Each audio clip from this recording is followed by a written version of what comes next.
I made it.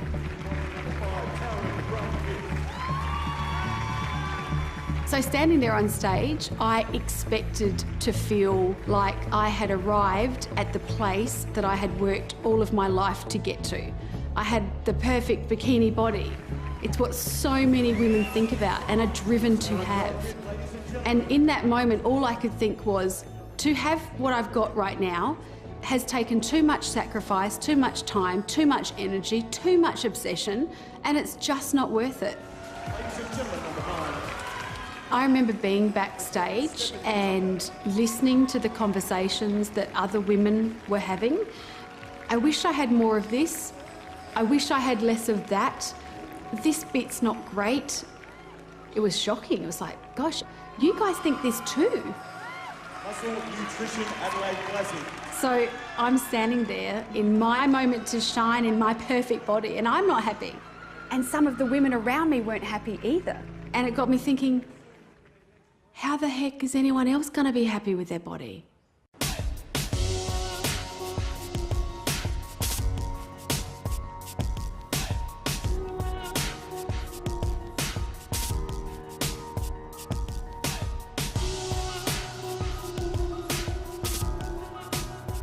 It took me a long time to break into the modelling industry. My size had a big thing to do with it because I was considered too big.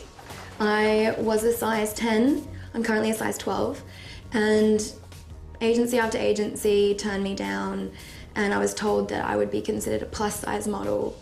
What they call plus-size models often get ridiculed by designers and other straight-size models for being curvier, and we're often looked at as second best and used as a gimmick almost.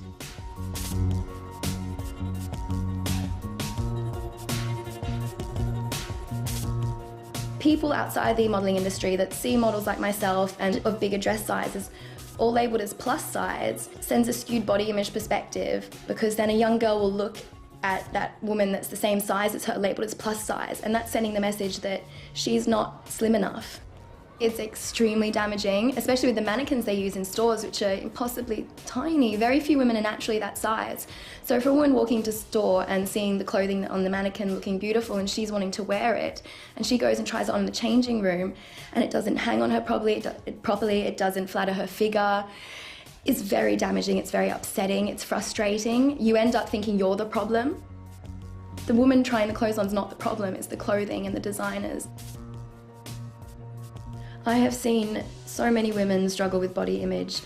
When you hate your body, it eats away at every aspect of your life. It eats away at your work, it eats away at your schooling, it eats away at your family, your relationships. That is the main thought so many girls have is, I hate my body, and so they can't focus on anything.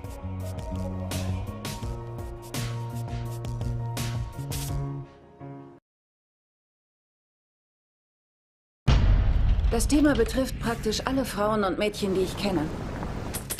Ich war nicht groß genug, ich war nicht dünn genug, ich war nicht blond genug, ich war einfach nie genug. Jahrelang hat die Gesellschaft Frauen eingeredet, dass sie schön sein müssen. Als wäre das das Wichtigste, was sie sein können.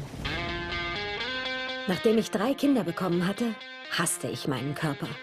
Also trainierte ich wie verrückt.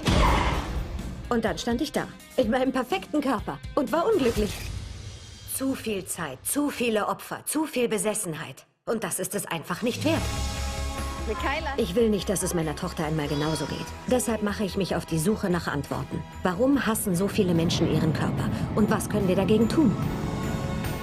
Ricky, hast du dich mal gefragt, wie es wäre, nicht über dein Gewicht nachzudenken? Keine Ahnung, wie sich das anfühlen würde. Bei Shootings lästert immer irgendwer über meinen Körper.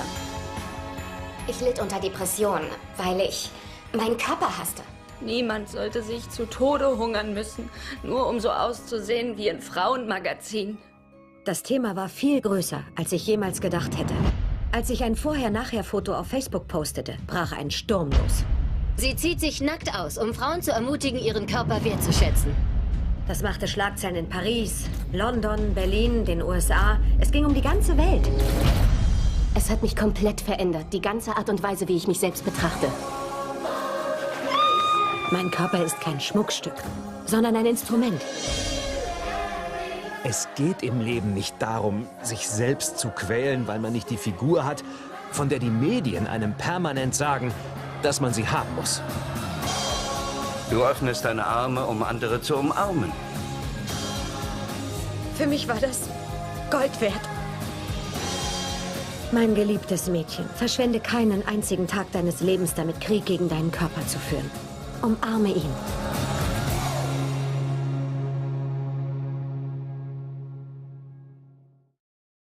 So, das war schon mal der Trailer. Falls ihr jetzt Lust bekommen habt, den Film zu sehen, dann habt ihr dazu genau eine Möglichkeit, nämlich ihr könntet am Donnerstag, den 11. Mai, wieder in euer Kino gehen. Karten gibt es ab jetzt schon zu kaufen. Könnt euch den ganzen Film einmal auf der großen Leinwand angucken und am nächsten Tag bei einem Facebook Live mit uns darüber reden, was das in euch ausgelöst hat, was ihr für Fragen zum Beispiel zu dem Thema habt. Und wenn ihr jetzt schon mehr Informationen zu dem Thema wollt, dann könnt ihr die hier bekommen. Oder aber auch hier bekommen. Ich freue mich, euch hoffentlich wiederzusehen und wünsche euch eine gute... Ja, ich muss jetzt noch mal kurz zum Logopäden, aber wünsche euch auch eine gute Zeit bis dahin.